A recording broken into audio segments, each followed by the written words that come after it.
Hi, I'm Sarish Sudhakaran, and in this video we'll analyze the cinematography of Ashok Mehta, one of India's greatest cinematographers, and quite possibly one of the greatest rag to riches stories you'll ever come across in the world of filmmaking. Ashok Mehta was born in Kandahar, Afghanistan, and his family moved to Delhi. He was a rebellious child, and at age 14 he ran away from home to Mumbai. He didn't know anyone and had no money. He started out as a hawker, selling eggs, watermelons, and so on. One day he happened to see a film shooting and wanted to be part of that world. So he joined a studio in the canteen department, serving food and drinks to everyone. He hung around sets, absorbing everything. He was promoted as an office peon or errand boy, and finally one day a camera operator didn't turn up for work and he was asked to carry out the duties. Soon he became an assistant cameraman to Mukaddam. He quickly learned the ropes, and one day director Raj Marbros handed over the reins to him for his unreleased feature film, The Witness. Fascinatingly, Raj Marbros also wrote the screenplay for Ashok Mehta's directorial venture, Moksha, almost 30 years later. When I was 14, I went to the cinema in great anticipation to watch Trimurti, a multi-superstar mega film. That year had seen great box office success, and Trimurti was supposed to be the icing on the cake. The movie was a disappointment, but it was distinctly on that day I became aware of the existence of cinematography. In my mind, there is Indian cinematography before Ashok Mehta and after Ashok Mehta. Many have asked me who my favorite Indian cinematographer is. My favorite Indian cinematographer is Ashok Mehta. The goal of this video is to break down his technique so you have a starting place to learn more about his work. The quality of the footage available for many old movies is so awful it's sad, but this is the best we have. In The Witness, Ashok Mehta caught the eye of superstar actor and producer Shashi Kapoor, who recommended him to newbie director Aparna Sen for her seminal work 36 Chaurangi Lane. Ashok Mehta won a national award for this film, the highest honor possible for filmmakers in India. It announced his arrival with a bang. You will find very few Indian movies that match the brilliance of the imagery and atmosphere in this film. It is a supreme achievement in cinematography. The success of 34 started a stream of independent movies called parallel cinema, where he got the chance to express his creativity and fulfill his dream of raising the bar of Indian cinematography to international standards. His work in Utsav is known for his use of actual lamps to get the right mood for the story and to not embellish unnecessary details. His work in Mandi is in stark contrast, realistic and unrelenting, with popping colors, which is appropriate for the subject matter.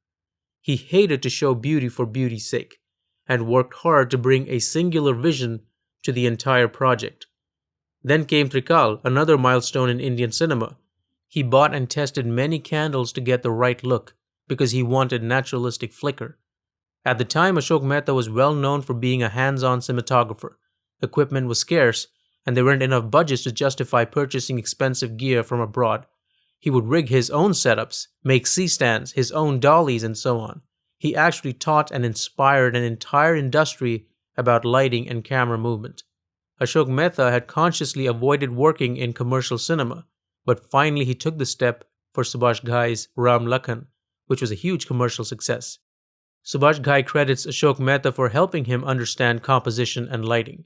Then followed a string of blockbuster commercial films, which culminated in the internationally famous Bandit Queen, directed by Shekhar Kapoor.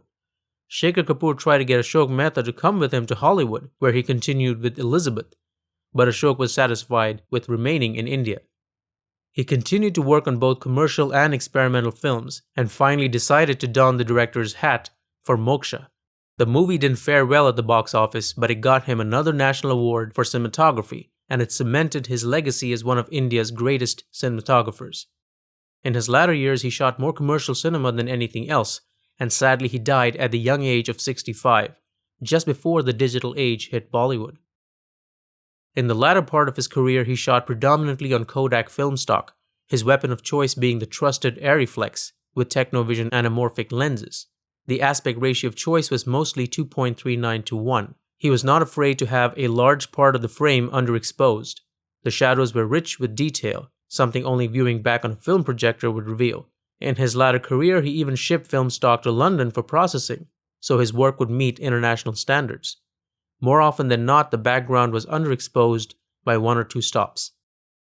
He typically lit faces in the 3/4 short lighting pattern. When he wanted separation, he added a kicker light. He was one of the first to pioneer a strong top light, which was a radical look for Bollywood back then. He used filters to blend colors to enhance them, and typically he lit faces warmer than neutral. One cool signature technique of his was to create pockets of light and shadow that the actors walked through. He was unafraid to let them fall naturally. It's amazing to watch his seemingly effortless, painterly lighting technique.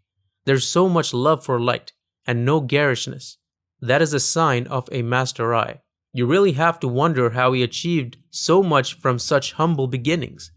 If I were to sum it up like a formula, it's something I heard about him. He wouldn't shoot unless he was absolutely happy with the result. I think if everyone practiced that, their work quality would double overnight. I hope this brief video makes you curious enough to learn more about the brilliant cinematography of Ashok Mehta. The best way to learn more about him is to watch his movies. If you've enjoyed this video and want more, please subscribe now. After you subscribe, don't forget to hit the bell you'll see on the right so that you won't miss any new videos.